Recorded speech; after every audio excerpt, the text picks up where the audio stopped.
मैंने कभी अपने कॉलेज में कोई बॉयफ्रेंड नहीं बनाया था। बाकी मेरी सारी सहेलियों के बॉयफ्रेंड थे। मेरी सारी सहेलियां अपने अपने बॉयफ्रेंड से मुझे मिलवाती रहती थीं।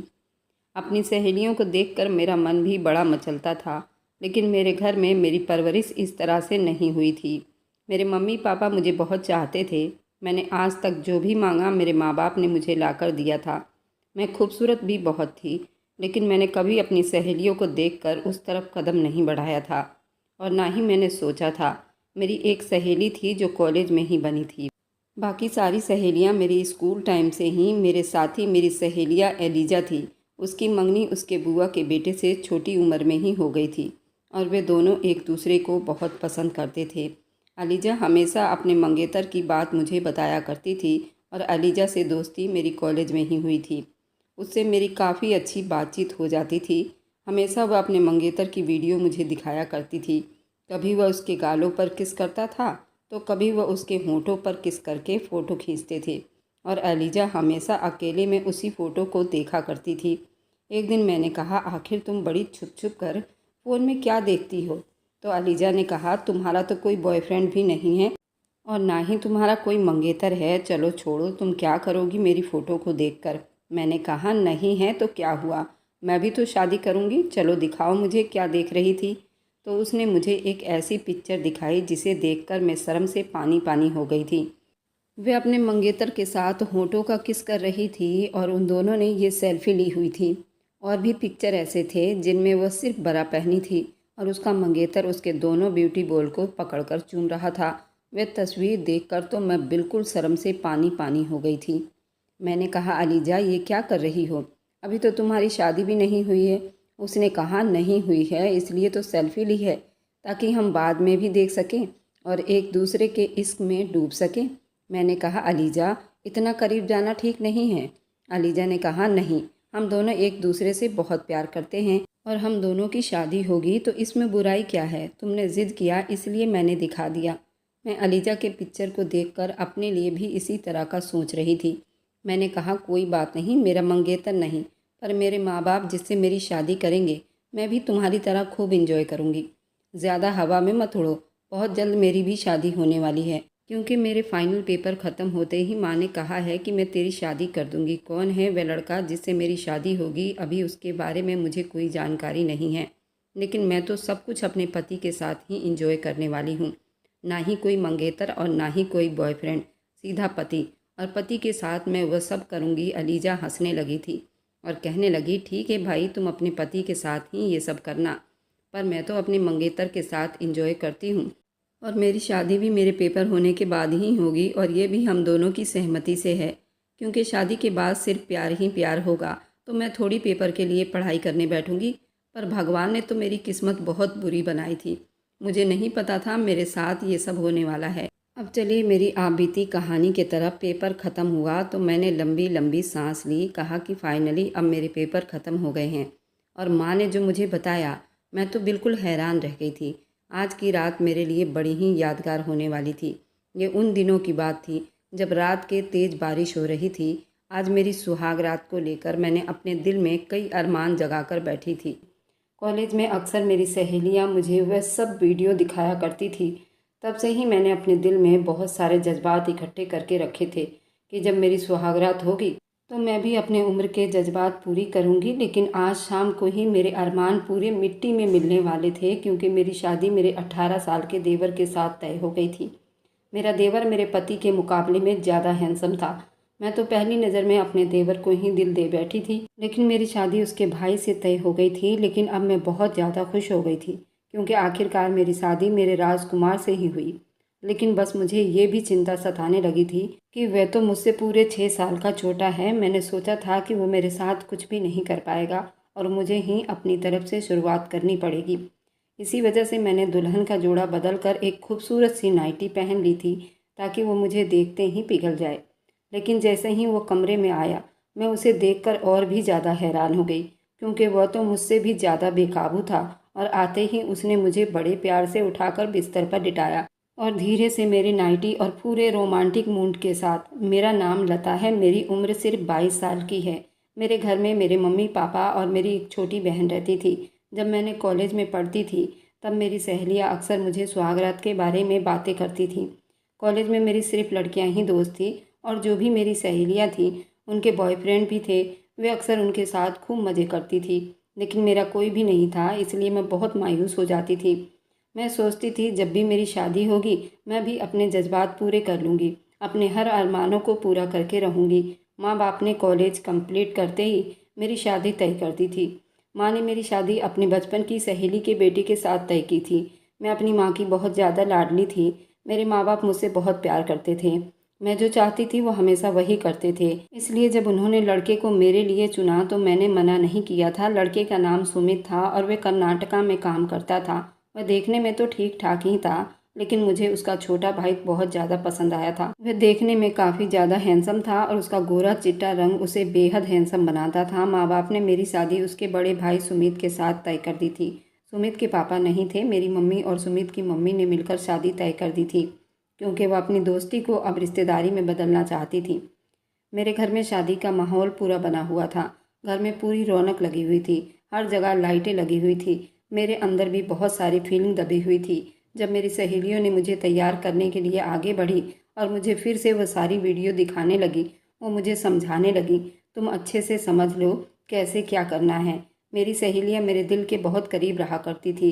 वो मुझे अच्छे तरीके से हर बात समझाती थी, क्योंकि मैं इससे पहले कभी भी किसी लड़के के साथ कोई भी रिलेशनशिप नहीं रखा हुआ था और मुझे उन सब के बारे में ज़्यादा नॉलेज भी नहीं थी। वे सब देखकर मेरे तन बदन में आग लगने लगी थी। जल्दी से मेरी शादी हो जाए और मैं भी अपने अरमानों को पूरा कर सकूं। मैं आज दुल्हन के जोड़े में बहुत ही ज़्यादा खूबसूरत लग रही थी। जो भी मुझे देखता वो मेरी तारीफ करते नहीं थकता था। शादी से बहुत ज़्यादा खुश थी, लेकिन अगर मेरे देवर से शादी होती तो मैं और ज़्यादा खुश हो जाती, क्योंकि वह दिखने में काफ़ी ज़्यादा ताकतवर भी लगता था। सुमित तो उसके मुकाबले में बहुत ही दुबला पतला सा लड़का था, लेकिन अब मैं कर भी क्या सकती थी। मेरी शादी तय हो चुकी थी, इसलिए मैं शादी से पीछे भी नहीं हट सकती थी। माँ बाप ने पूरी लगन के साथ शादी का इंतजाम किया था। मैं दुल्हन का जोड़ा पहनकर स्टेज पर बैठी हुई थी। मैं अपने पति का इंतजार कर रही थी। आखिरी मौके पर मुझे ये खबर सुनने को मिली कि सुमित शादी से भाग गया है। जब ये खबर मुझे मिली तो मेरे पैरों तले से ज़मीन खिसक गई थी। मेरी माँ अपनी सहेली को बहुत ज़्यादा बुरा भला कह रही थी। वह कहने लगी, अगर तुम्हारे बेटे को शादी नहीं करनी थी तो फिर उसने हाँ क्यों की थी? उसने मेरी बेटी की ज़िंदगी बर्बाद कर दी। मैं चुपचाप साइड पर खड़ी होकर ये सब तमाशा देख रही थी। शादी में आए हुए मेहमानों को इस बारे में अभी कुछ भी मालूम नहीं था कि दूल्हा अपनी शादी छोड़कर भाग गया है। इसी वजह से मेरी माँ की सहेली ने अपने छोटे बेटे की शादी मुझसे तय कर दी। जब उन्होंने ये बात अपने मुंह से कही तो ये सुनते ही मेरे दिल में लड्डू फूटने लगे। मैं मन ही मन में सोचने लगी, अच्छा हुआ कि सुमित शादी से भाग गया है। मेरी सास हमें बताने लगी सुमित किसी और लड़की को पसंद करता था, लेकिन मेरी सास ने बहुत मना किया, वो उसे अपने घर की बहू नहीं बनाएंगी। लेकिन उन्हें ये मालूम नहीं था कि उनका बेटा प्यार में इतना अंधा हो जाएगा कि वह शादी के रात ही भाग जाएगा। मेरे देवर का नाम राघव था। राघव की 6 फीट 3 इंच हाइट रखता था। बॉडी एकदम फिट थी। वह हमेशा जिम किया करता था, अपनी सेहत का बहुत ज़्यादा ख्याल रखता था। जब मैंने उसे पहली बार देखा तभी मैं मन ही मन में सोच रही थी कि काश मेरी शादी राघव से हो जाती। अम्मा ने मेरी शादी सुमित से तय की थी, लेकिन अब मैं बहुत ज़्यादा खुश थी कि आखिरकार मेरा प्यार मुझे मिल ही गया था। आज की रात में अपने सारे अरमान, अपने प्यार पूरे करूंगी। पंडित जी को बुला लिया गया था। जल्द से जल्द मेरी शादी राघव से कर दी गई थी। मेरी सहेलियां मुझसे कहने लगी, तूने 18 साल के लड़के से शादी क्यों की है? ये तो बहुत बच्चा है, इसे सुहागरात के बारे में कुछ भी मालूम नहीं होगा। वह सुहागरात की रात में तेरे साथ क्या करेगा? क्योंकि मेरी शादी पूरे 24 साल की उम्र में हो रही थी। राघव 18 साल का था, वो मुझे पूरे 6 साल छोटा था। इससे तो अच्छा किसी और से शादी कर लेती, तेरे अरमान भी पूरे हो जाते। क्योंकि शादी के रात हर दुल्हन का सपना होता है कि उसका पति उस पर खूब प्यार लिटाए, लेकिन ये तो अभी बच्चा है, वो कैसे क्या करेगा? मैंने कहा, तुम लोग बिल्कुल भी फिक्र मत करो, राघव को कोई नॉलेज नहीं है तो मुझे तो है। तुम लोगों ने मुझे इतना कुछ सिखा दिया है तो आज मैं उस ज्ञान का जरूर इस्तेमाल करूंगी। मैं खुद ही सब कुछ कर लूंगी। यह सब सुनते ही मेरी सहेलियां खूब जोरों से हंसने लगी। मैं अब विदा होकर अपने ससुराल आ गई थी। बेहद खुश थी, लेकिन मेरी खुशी को अभी नज़र लगने वाली थी। ससुराल में मेरी सास ने बहुत अच्छे से मेरा स्वागत किया था। उन्होंने मुझे कोई भी चीज़ की कमी महसूस न होने दिया। सुहाग रात के रात कमरे में जाते वक्त मेरी सास मुझे एक दूध का गिलास दे गई थी और उन्होंने बड़े प्यार से कहा, राघव को याद से ये दूध पिला देना, और कहा, ये रस्म होती है, शादीशुदा जोड़े को सुहाग रात को गर्म दूध दिया जाता है ताकि उनमें ताकत आ जाए। ये सुनते ही मैं थोड़ा शर्माने लगी थी। मैं सास की बातों का मतलब अच्छे से समझ गई थी। फिर वो मुझसे माफ़ी मांगने लगी। उनके बड़े बेटे सुमित ने जो किया था वह बहुत ही गलत किया था, लेकिन मैंने उन्हें कहा कि माँ जी, आप माफ़ी मत मांगो, जो होता है अच्छे के लिए होता है। देखिए, सुमित बेशक शादी से भाग गया है, लेकिन फिर भी मैं तो आपके घर की ही बहू बनकर आ गई हूँ। ये सुनते ही मेरी सास मुस्कुराने लगी और फिर मुझे ढेरों आशीर्वाद देने लगी। मैं दूध का गिलास लेकर अपने कमरे में आ गई। कमरे में आते ही मैं कमरे को अच्छे से देख रही थी। हर जगह राघव की तस्वीर लगी हुई थी। वह तस्वीर में इतना हैंडसम लग रहा था कि कोई भी उसका दीवाना हो जाता। मैंने दूध को साइड टेबल पर रख दिया और फिर दुल्हन के जोड़े में बेड पर आकर बैठ गई। फिर सोचने लगी, मैं कैसे राघव से अपने प्यार का इजहार करूंगी। मैं दोस्तों के बताए हुए ज्ञान और वीडियो को भी सोच रही थी, क्योंकि शुरुआत तो मुझे ही करनी थी। पता नहीं राघव को इन सब के बारे में पता है या नहीं, ये सब कैसे करते हैं। मेरे दिल में कई अरमान थे। सर्दी का मौसम था और आज की रात तेज बारिश हो रही थी, लेकिन उस वक्त भी मेरा पूरा बदन सुलग रहा था। शादी को लेकर मेरे कई सपने थे जो आज पूरे होने वाले थे। मैं बेसब्री से अपने पति का इंतजार कर रही थी। कमरे में ना ही कोई सेज सजाया हुआ था। कमरा बिल्कुल नॉर्मल था, जैसे हमेशा हुआ करता है। फिर 1 घंटे के बाद राघव कमरे में आए थे। उन्हें देखते ही मेरी धड़कनें तेज हो गई थी। सर से पसीने छूटने लगे थे। वे धीरे से मेरे पास आए और मेरे बगल में आकर बैठ गए और फिर मुझसे कहने लगे, लता तुम बहुत थक गई होगी, जाकर थोड़ा आराम कर लो। ये सुनते ही मेरे दिल के अरमान चूर चूर हुए थे। मैं तब से बेसब्री से इंतजार कर रही थी। ये मुझे कह रहे हैं कि मैं सो जाऊं। मुझे अंदर ही अंदर बहुत गुस्सा आ रहा था, लेकिन मैंने राघव से कुछ भी नहीं कहा। मैं चुपचाप जाकर कपड़े बदल लिए और जब मैं कपड़े बदलकर वापस कमरे में आई तो देखा राघव तो मुझसे पहले सो गए थे। मुझे लगा कि शायद आज बहुत ज़्यादा थक गए होंगे, इसलिए वो जल्दी से सो गए। मैंने धीरे से जाकर राघव के बगल में सट कर सो गई थी। धीरे से उसके कमर को टच करने लगी थी, लेकिन वो तो मुझसे और दूर हट गया। फिर मैं गुस्से से करवट बदल कर सो गई, क्योंकि मैं भी शादी में बहुत ज़्यादा थक गई थी। इसलिए कब गहरी नींद में सो गई मुझे कुछ मालूम नहीं हुआ। जब सुबह हुई तो मुझसे पहले राघव कमरे से जा चुके थे। मेरी आंख तब खुली जब मेरी सास कमरे का दरवाज़ा खटखटा रही थी। वह कहने लगी, कल की रात अच्छी बीती होगी। यही सुनते ही मेरा मुंह लटक गया, लेकिन मैंने अपनी सास को कुछ भी नहीं कहा। मैंने हल्की सी स्माइल दे दी। फिर सास ने कहा, जल्दी जाकर फ्रेश हो जाओ। और नाश्ते पर राघव तो कब से फ्रेश होकर नाश्ते की टेबल पर बैठा हुआ है। ये सुनते ही मैं जल्दी से जाकर फ्रेश हुई और अच्छी सी साड़ी पहन ली। सोचा आज राघव को अपनी तरफ कर लूँगी, वह खुद बेकाबू होकर मेरे पास आ जाएंगे। साड़ी पहनकर मैं नीचे गई तो सब ने मेरी तारीफ की, सिवाय राघव के। राघव ने तो एक बार भी मुझे नहीं देखा। मैंने सोचा कि शायद वह सिर्फ 18 साल का है और उसे इन सब के बारे में मालूम ही नहीं। मुझे खुद ही उसको अपनी तरफ खींचना होगा, तभी वो मेरे पास आएगा। सारा दिन मुंह दिखाई के रस्म में बीत गया था। उस रस्म में सब आस पड़ोस की औरतें मुझे देखने के लिए आई हुई थी। मुझे जब वो देखती तो खूब मेरी तारीफ करती थी और मेरी सास से कहती, तुमने तो हीरे जैसी बहू चुनी है। इस रस्म में मैं बैठे बैठे अपने पति राघव को ही ढूंढ रही थी, लेकिन वो मुझे कहीं भी दिखाई न दे रहे थे।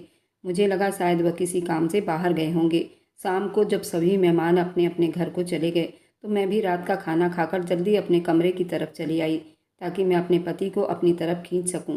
मैंने सोचा आज राघव जब कमरे में आएंगे तो मैं खुद ही उनके करीब चली जाऊंगी, अपने प्यार का इजहार उनसे कर लूंगी। और मैंने आज एक बहुत ही सुंदर नाइटी पहन रखी थी, जिसके दोनों साइड पर कट लगा हुआ था, जिसे पहनते ही मेरी टांगें साफ दिखाई दे रही थी। मैंने सोचा कि राघव मुझे नाइटी में देखते ही उसके जज्बात उभरने लगेंगे और खुद मेरी तरफ खिंचता चला आएगा, लेकिन शायद मेरी गलतफहमी थी। पहली रात की तरह मैं फिर से राघव का इंतज़ार कर रही थी। इंतज़ार करते करते रात के 2:30 बज चुके थे। बेसब्री से अपने पति का इंतज़ार करती रही, लेकिन अब मुझे अंदर ही अंदर बहुत गुस्सा भी आ रहा था। राघव को मेरी बिल्कुल भी फिक्र नहीं थी। जब सुबह के 4 बजे तो वह अंदर आए। वो मुझे देखकर कहने लगे, मुझे माफ़ कर देना, मैं किसी काम से बाहर चला गया था। आने में थोड़ी देर हो गई थी। ये सुनते ही मेरा दिल थोड़ा शांत हुआ, लेकिन जैसे ही मैं उनके पास गई तो उन्होंने मुझे अपने से दूर करते हुए मेरा हाथ पकड़कर कहा, मुझे माफ़ कर देना। मेरे भाई ने तुम्हें शादी के स्टेज पर छोड़ दिया और तुम मेरे भाई की दुल्हन हो। बेशक मैंने तुमसे शादी की है, लेकिन अभी भी तुम मेरी भाभी हो। मैं तुम्हें उस नज़र से नहीं देखता। समाज के बदनामी की वजह से मैंने तुमसे शादी की है। अगर मैं शादी नहीं करता तो समाज तुम पर तरह तरह के इल्ज़ाम लगाता, और फिर मेरी माँ ने मुझे बहुत मजबूर कर दिया था शादी के लिए, ताकि तुम्हारी इज्जत बचा सकूं। मुझे माफ़ कर देना, तुम बहुत अच्छी हो, लेकिन मैं तुम्हें पत्नी के रूप में कभी भी स्वीकार नहीं कर पाऊंगा। हम दोनों एक ही कमरे में रहेंगे, ताकि लोगों को हमारे बारे में कुछ पता ना चले। और तुम जो चाहे कर सकती हो, तुम्हारी मर्जी है। अगर तुम्हें कोई लड़का पहले से पसंद है तो तुम उससे शादी भी कर सकती हो, और इसमें मैं तुम्हारा पूरा साथ दूंगा, क्योंकि अगर मेरे भाई ने आपको धोखा दिया है तो मैं आपकी मदद कर दूंगा। लेकिन याद रखना, मैं आपको कभी उस नज़र से नहीं देख सकता, तो इसलिए मेरे से दूर रहा करो। मैं तुम्हारे साथ अपना पति वाला रिश्ता नहीं निभा सकता। पर उसे कौन बताता, मैं तो उससे पहले ही पसंद करती थी, जब से मैंने उसे देखा था। ऐसी बातें सुनकर मेरे पैरों तले से ज़मीन निकली थी। मैं कुछ भी बोलने या सुनने की हालत में नहीं थी। ये सुनते ही मुझे बहुत तेज़ गुस्सा आया, लेकिन मैंने अपने गुस्से पर बहुत अच्छे से काबू करके रखा था। मैंने कहा, अगर तुम्हें भी मुझसे शादी नहीं करनी थी तो तुम भी मुझे साफ साफ कह देते, लेकिन अब शादी करने के बाद तुम मुझे अपनी पत्नी भी स्वीकार नहीं कर रहे और ना ही मेरा हक देते हो, मुझसे दूर भागते हो। ये सुनकर राघव कहने लगा, मैं तुमसे और कुछ नहीं कहूँगा, जो कहना था मैं कह चुका हूँ। मेरी बात अपने पल्लू में बांध लो, क्योंकि मैं सच कह रहा हूँ। तुम्हें कभी भी उस नज़र से नहीं देख सकता। ये कहते ही राघव जाकर बिस्तर पर बैठ गया और मैं फिर वहीं खड़ी आंसू बहा रही थी। फिर चुप से जाकर बिस्तर पर लेट गई। मेरे जितने भी शादी को लेकर मेरे दिल में पहले से अरमान थे, वह सारे अब पानी में बह गए थे। मुझे अब समझ में नहीं आ रहा था मेरी ये ज़िंदगी मुझे किस मोड़ पर ले जाएगी। एक दूल्हा मुझे स्टेज से छोड़कर भाग गया था, दूसरा शादी करके भी मुझे अपने दिल में पत्नी की जगह नहीं दे पा रहा था। मैं इस घर में किस हैसियत से रहूंगी। यही सोचते सोचते मैं फिर कब सो गई, मुझे मालूम ही नहीं हुआ। सुबह जब फिर से मैं उठी, पहले की तरह राघव मुझसे पहले ही कमरे से जा चुके थे। कॉलेज के टाइम जब मेरी सहेलियां मुझे बताती थी शादी को लेकर, मैं सोचती थी कि शादी के बाद मेरा पति सुबह उठते ही मुझे बड़े प्यार से उठाएगा, मेरे माथे को चूमेगा। लेकिन मेरी शादी के बाद ऐसा कुछ भी न हुआ था। मेरी शादी बेरंग हो गई थी। यूं ही मन उदास लेकर मैं फिर से उठी और फ्रेश होकर किचन में नाश्ता बनाने के लिए चली गई। नाश्ता बनाकर जब मैं राघव को देने के लिए आई तो मैंने देखा वो बस सर झुकाए बैठे हुए थे। मैं चुपचाप उनकी प्लेट में नाश्ता दे दिया और किचन में आ गई। मेरी आंखों से फिर से आंसू बहने लगे। हर लड़की की तरह मेरे भी कई अरमान थे, लेकिन वे सारे के सारे मिट्टी में मिल चुके थे। मेरी किस्मत में क्या लिखा है मुझे कुछ भी मालूम नहीं था। मेरा पति मुझसे इस तरह का बर्ताव करेगा, ये मैंने कभी भी नहीं सोचा था। यूँ तो मैं खूबसूरती में भी कम नहीं थी, मेरे मुकाबले में कोई नहीं था यहाँ। किस्मत देखो कितनी बुरी बनाई थी भगवान ने। माता पिता ने जो पसंद किया वो मुझे स्टेज पर छोड़ गया, और जो मैंने पसंद किया वो मुझे पूछता तक नहीं। अब मैं बहुत हार चुकी थी। यूँ ही कुछ दिन ऐसे ही बीते। फिर एक दिन मेरी सास मुझसे मिलने के लिए मुझे लिए मेरे कमरे में बेड पर आई और कहने लगी, राघव तुम्हारे साथ अच्छा तो है ना। मैंने कहा, मम्मी जी वो अच्छे तो हैं। वो कहने लगी, बेटी मैं तुमसे पूछ रही हूँ, तुम दोनों के बीच पति पत्नी वाला मधुर संबंध है क्या? तुम मेरी बात को समझ रही हो? अगर नहीं समझ रही तो मैं खुलकर इस बारे में बात करना चाहती हूँ। क्या तुम अपने पति के साथ शारीरिक संबंध में कोई रुकावट तो नहीं है? मैं सास की बात सुनकर शर्म से पानी पानी हो गई थी और सर झुकाकर कहने लगी, नहीं मम्मी जी। मेरी सास कहने लगी, मैंने तुमसे इसी वजह से पूछा था, क्योंकि मैं भी इस घर में रहती हूँ और मैंने तुम्हें और राघव को कभी भी एक साथ बात करते हुए नहीं देखा। फिर मेरी सास मुझसे कहने लगी, विश्वास करो, अगर मेरे एक बेटे ने तुम्हें धोखा दिया है तो दूसरा बेटा तुम्हें ज़रूर अपना लेगा। वह अभी शायद तुम्हें स्वीकार नहीं कर पा रहा, शायद उसकी उम्र भी कम है और उसे अभी दुनियादारी की पता नहीं। वह सिर्फ अभी पढ़ाई करना चाहता है। वह स्कूल में हमेशा फर्स्ट आता था, उसका बहुत अच्छे कॉलेज में एडमिशन हुआ है, चाहता है वो पढ़ाई करे। और मैं जब भी उससे कुछ पूछती हूँ तो वो मेरी बात सुनता ही नहीं। कहता है, माँ मैंने तुम्हारी बात मान ली है, अब इससे ज़्यादा मुझसे कोई चीज़ की उम्मीद मत रखना। मैं अपने पढ़ाई में बिजी हूँ, मैंने आपकी लाज रखी है, अब तुम्हारी बारी है इस सब को हैंडल करने की। बहू मुझे थोड़ा समय दे दो, राघव ज़रूर तुम्हें अपना लेगा, तुम्हें तुम्हारा हक देगा। ये सुनते ही मैं फूट फूट कर रोने लगी, क्योंकि कई दिन से मैंने ये सब अपने दिल में दफन किया हुआ था। घर से भी जब माँ फ़ोन करके पूछती तब मैं उनसे झूठ बोलती कि राघव मेरा बहुत अच्छे से ख्याल रखते हैं, लेकिन उसने तो आंख उठाकर भी मुझे नहीं देखा था। मेरी आंखों से आंसू पानी की तरह बहने लगे।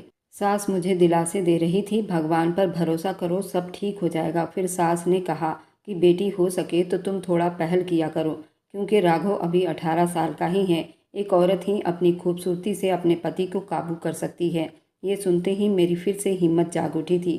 शादी को भी 3 महीने हो चुके थे। अब मुझे एक बार ज़रूर कोशिश करनी चाहिए।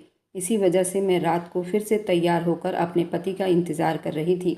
जैसे ही राघव कमरे में आए तो मैं उनके करीब आने लगी। वो मुझसे फिर से धीरे धीरे दूर जाने लगे। फिर मैं राघव के सीने से जा लगी तो उन्होंने मुझे गुस्से से दूर कर दिया और कहने लगे, लता तुम्हें पहले भी मना किया है कि आप मुझसे इस तरह की कोई उम्मीद नहीं रखोगी। मैं कभी तुम्हें उस नज़र से नहीं देखता और ना ही तुम्हारे लिए मेरे अंदर ऐसी कोई फीलिंग है। तुम अपनी फीलिंग संभाल कर रखो, मुझ पर ना आजमाओ। मुझे अपनी ज़िंदगी में अभी बहुत कुछ करना है, बहुत कुछ बनना है। तुम इस तरह की बेकार कोशिश करना छोड़ दो। अगर तुम और माँ मुझे ज़्यादा मजबूर करोगी तो मैं ये घर छोड़कर ही चला जाऊँगा। मुझे अपनी ज़िंदगी में इसके अलावा भी बहुत काम है।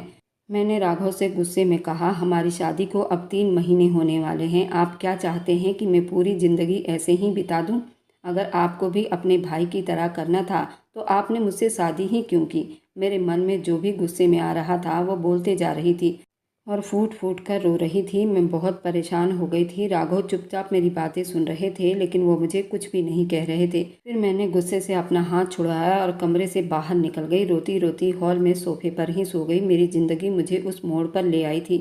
ना मैं आगे जा सकती थी, ना मैं पीछे मुड़ सकती थी। मैं अपने जज्बातों के वो अरमानों को दफन कर चुकी थी। हर लड़की को शादी को लेकर कई सपने होते हैं, लेकिन मेरे सारे सपने टूट चुके थे। मैं जितना भी सपनों को जोड़ने की कोशिश करती थी लेकिन अब जुड़ने का नाम ही नहीं ले रहे थे। घर वालों को भी इस बारे में नहीं बता सकती थी। इसी तरह मेरी सास ने 1-2 बार राघव पर प्रेशर दिया था कि मुझसे अपना संबंध ठीक कर ले। वह इसी गुस्से में अपना घर छोड़कर चला गया था। हॉस्टल में रह रहा था। वह पढ़ाई करने में बहुत तेज था। उसका सिर्फ ध्यान पढ़ाई पर था। मेरी सास अब मजबूर हो गई थी। वह करें तो क्या करें। इसी तरह 1 साल बीत गया। आज सुबह ही दरवाजे पर किसी ने बैल बजाई। मेरा दिल धक से रह गया। मुझे लगा कि राघव लौट आए हैं। मैंने जैसे ही दरवाज़ा खोला, सामने उस आदमी को देखकर बिल्कुल हक्का बक्का रह गई। सुमित अपनी पत्नी के साथ दरवाजे पर खड़ा था। मेरी सास भी मेरे पीछे ही आई थी। सुमित और उसकी पत्नी को देखते ही वह भी हैरान रह गई। राघव ने अपने भाई को फ़ोन करके सुमित को और उसकी पत्नी को घर बुला लिया था और उसने अपने भाई से अपने दिल की बात की थी। उसने कहा था, मैं जब तक पढ़ाई नहीं कर लेता मैं इन सब चीज़ों के बारे में कभी नहीं सोचूंगा। राघव ने अपने भाई से कहा था कि लता को अपनी ज़िंदगी आगे बढ़ानी चाहिए। उसे ऐसे किसी के इंतज़ार में नहीं बैठना चाहिए। या तो अपनी पढ़ाई दोबारा स्टार्ट कर दे या फिर अपने ज़िंदगी में जो भी करना चाहती है वह कर सकती है। अगर उसे मुझसे डिवोर्स चाहिए तो मैं वो भी दे सकता हूँ, पर मैं अभी इस रिश्ते को कभी स्वीकार नहीं कर सकता जब तक मैं कुछ बन नहीं जाता। और मैं लता को ये नहीं कहता कि लता बैठकर मेरा इंतज़ार करे। लता के लिए मेरे अंदर कोई फीलिंग नहीं है। सुमित और उसकी पत्नी ने आते ही मुझसे माफ़ी मांगी। सुमित ने भी कहा, मुझे माफ़ कर दो, मैं सुगंधा से प्यार करता था इसलिए मैंने तुमसे शादी नहीं की और सुगंधा भी मुझसे बहुत प्यार करती है। और मेरे भाई राघव ने भी मुझे सब कुछ बता दिया है। तुम चाहो तो इस घर में रहकर उसका इंतज़ार कर सकती हो। तुम्हें कोई प्रॉब्लम नहीं होगी और अगर जाना चाहती हो तो खुशी से जा सकती हो। सुमित की बात सुनकर मेरे पैरों तले से ज़मीन निकली थी। आखिर मैं क्या करती? मैंने अपनी माँ को ये सारी बातें बता दी। मेरी माँ मेरी सास पर ही चढ़ बैठी। उनसे लड़ाई झगड़ा हुआ। मेरी माँ मेरी सास पर बिगड़ गई थी। पहले तुम्हें अपने बेटे से पूछना चाहिए था। बिना उसके मर्जी के खिलाफ जाकर तुमने मेरी बेटी की ज़िंदगी खराब कर दी। दोनों बेटों ने मेरी बेटी को ठुकरा दिया। मैं भी अब बिल्कुल टूट चुकी थी। अपनी शादी को लेकर मेरे सारे सपने मिट्टी में मिल चुके थे। अब मैं शादी के नाम से ही घबराती थी और अपने ही नज़रों में गिर गई थी। माँ के साथ मैं अपने घर आ गई थी। माँ ने मुझसे माफ़ी मांगी और कहा, जब तक तुम नहीं कहोगी मैं तुम्हारे लिए कोई रिश्ता नहीं ढूंढूंगी और अब तुम अपनी पढ़ाई कर सकती हो। मैंने भी इस चीज़ को दिमाग से ही निकाल दिया और पढ़ाई करने लगी। मैंने टीचर ट्रेनिंग के लिए फ़ार्म भर दिए थे और टीचर ट्रेनिंग के लिए मैं दूसरे शहर चली गई थी। वहाँ मुझे 4 साल लगे। मेरी ट्रेनिंग कंप्लीट हो गई और अब मैंने टीचिंग के नौकरी के लिए फ़ार्म भर दिए थे। मुझे एक इंटरनेशनल प्राइवेट स्कूल में टीचिंग के लिए भर्ती कर लिया गया था। मेरी सैलरी भी काफ़ी अच्छी थी। अब मुझे कोई प्रॉब्लम नहीं थी। इंसान को अगर मोहब्बत में धोखा मिले तो वह इंसान बहुत ज़्यादा मजबूत हो जाता है और मुझे एक बार नहीं, मुझे तो 2 बार धोखा मिला था और उस धोखे से मैं बहुत ज़्यादा कठोर हो गई थी और उस धोखे ने मुझे कामयाबी का रास्ता दिखाया था। अब मेरे अंदर किसी जीवन साथी की इच्छा नहीं थी। जिस स्कूल में पढ़ा रही थी वहाँ पर 15 अगस्त के लिए झंडा फहराया जाना था और ये स्कूल इंटरनेशनल स्कूल था और यहाँ पर झंडा फहराने के लिए फिल्म स्टार को बुलाया गया था और स्टार के सुरक्षा के लिए पास के थाने से पुलिस प्रशासन भी यहाँ मौजूद थी। अचानक से मेरे सामने एक इंस्पेक्टर की वर्दी में एक आदमी आया। उसे देखकर मैं बिल्कुल हिलकर रह गई थी। मेरी आत्मा तक घबरा गई थी क्योंकि वो कोई और नहीं, राघव था और उसने मुझे पहचान लिया था। मैंने राघव से डिवोर्स नहीं लिया था। क्योंकि राघव मेरे दिल में बसता था और मैं पूरी ज़िंदगी उसी के नाम पर काटने वाली थी। लेकिन राघव ने मुझे बीच में थाम लिया था। आज मेरे पैरों में बैठकर मुझसे माफ़ी मांग रहा था। उसने कहा कि मैंने तुम्हारे साथ जो किया उसकी सज़ा मुझे मिल गई है। उसने बताया कि कॉलेज के लास्ट टाइम में मुझे एक लड़की से मोहब्बत हो गई थी। मैंने उस लड़की को प्रपोज कर दिया था। मैं उस लड़की के लिए पागल हो गया था, लेकिन वह लड़की सिर्फ पैसों के पीछे भागती थी। वो मुझसे सिर्फ टाइम पास करती थी। जब मुझे उसकी असलियत के बारे में पता चला तो मैं अपनी नज़रों में ही गिर गया था। उसके बाद मुझे तुम्हारी याद सताने लगी, लेकिन मेरे अंदर इतनी हिम्मत नहीं थी कि मैं तुम्हारा सामना कर सकूं। मैंने किसी से पता करवाया था। मुझे पता चला कि तुमने अभी तक शादी नहीं की है। तुम किसी इंटरनेशनल स्कूल में पढ़ाती हो। मुझे तुम्हारी कामयाबी सुनकर बहुत खुशी हुई थी, लेकिन मुझे इतनी हिम्मत नहीं थी कि तुम्हारा पता लगाता। भगवान ने आज हम दोनों को मिला दिया है और आज 15 अगस्त भी है। मुझे माफ़ कर दो। देखो, तुम्हारा पति एक इंस्पेक्टर बन चुका है और तुम टीचर। हम दोनों की जोड़ी बहुत अच्छी जमेगी। मुझे तो राघव पहले से ही पसंद था। मैं तो उसको इंस्पेक्टर की वर्दी में देखते ही हैरान रह गई थी। वह बहुत हैंडसम लग रहा था। यूं अगर वह उस वक्त अपने पत्नी के जुल्फों में फंस जाता तो वह इंस्पेक्टर ना बनता और मैं भी एक टीचर ना बन पाती। समय बहुत बलवान होता है और उस समय ने हमें एक कामयाब इंसान बना दिया है। मैंने राघव को तुरंत माफ़ कर दिया और अपने सीने से लगा लिया। मैं राघव के अलावा किसी को अपने दिल में नहीं रख सकती थी। प्रोग्राम ख़त्म होने के बाद राघव मुझे लेकर सीधा अपने घर गया था। मेरी सास और सुमित मुझे देखकर हैरान हुए थे। राघव अपने भाई के गले लग गया और अपनी माँ से और अपने भाई से माफ़ी मांगने लगा। आज घर में बहुत खुशी का माहौल बना हुआ था, क्योंकि घर में आज सभी बहुत खुश थे। सब लोग कमरे में जाकर ढेर सारी बातें भी कर रहे थे, लेकिन मैं कोने में खड़ी ये सब देख रही थी। मैंने रात का खाना बनाया और रात का खाना खाकर सबके बर्तन धोकर अपने कमरे की तरफ बढ़ गई। मन में बहुत दर्द और परेशानी थी। मेरे मन में बहुत सारे सवाल उठ रहे थे कि अब क्या होगा। लेकिन जैसे ही राघव कमरे के अंदर दाखिल हुआ तो कमरे की लाइट अचानक से बंद हो गई। अचानक ही पीछे से किसी ने मुझे ज़ोर से जकड़ लिया था। फिर मेरे दिल की धड़कनें बहुत तेज़ हो गई। मैं चिल्ला भी नहीं पाई थी, क्योंकि किसी ने मेरे मुंह पर हाथ रख दिया था ताकि मैं चिल्ला भी ना पाऊँ। और जब मुझे धीरे से पकड़कर मुझे गोद में उठाकर अपने कमरे में लाया और बेड पर बिठा दिया। कमरे की लाइट ऑन की और सामने जो आदमी था उसे देखकर तो मैं हैरान रह गई, क्योंकि सामने वही आदमी मौजूद था जिसके लिए मैंने इतने अरमान सजाए थे, जिसके याद में मैंने पूरे 8 साल बिताए थे। जब लाइट ऑन हुआ, जब मैंने कमरे को जगमगाते हुए देखा तो मेरे होश उड़ गए थे। राघव ने पूरे फूलों और लाइटों से कमरे को सजाया हुआ था। वह कमरा सुहाग रात जैसा कमरा लग रहा था। हर जगह फूल ही फूल बिखरे हुए थे। ये सब देखकर मैं बहुत खुश हो रही थी, लेकिन मुझे एक तरफ बहुत ज़्यादा गुस्सा भी आ रहा था, क्योंकि 8 सालों में राघव ने मेरी एक बार भी खबर नहीं ली थी। मुझे राघव के बारे में ज़रा भी कोई खबर नहीं थी। वह कहाँ है और क्या कर रहा है। और जो बात उसने स्कूल में बताई थी, वह किसी लड़की के मोहब्बत में पड़ गया था, तो मेरा दिल करची करची हो गया था। राघव मेरा हाथ पकड़कर मुझसे कहने लगे, लता, मुझे माफ़ कर दो। मैंने तुम्हारे साथ जो किया उसके लिए दिल से तुम्हें माफ़ी मांगता हूँ और मैं आज बहुत शर्मिंदा भी हूँ। लेकिन तुम भरोसा करो, अब तुम्हारे अलावा मेरे दिल में कोई नहीं है। मेरी और तुम्हारी शादी एक दबाव में आकर हुई थी। तुम उसको बहुत अच्छी तरह से जानती हो। मेरे सर पर उस वक्त सिर्फ पढ़ाई का जुनून था और देख लो, आज तुम्हारे सामने एक इंस्पेक्टर है। मैंने तुम्हारा दिल दुखाया। मैंने कितनी बड़ी गलती की। प्लीज़ तुम मुझे माफ़ कर दो। जो वक्त बीत गया वह दोबारा नहीं ला सकता, लेकिन आने वाले पलों में हर कदम पर तुम्हारे कदमों में रहूँगा। मैंने भी उन्हें दिल से माफ़ कर दिया।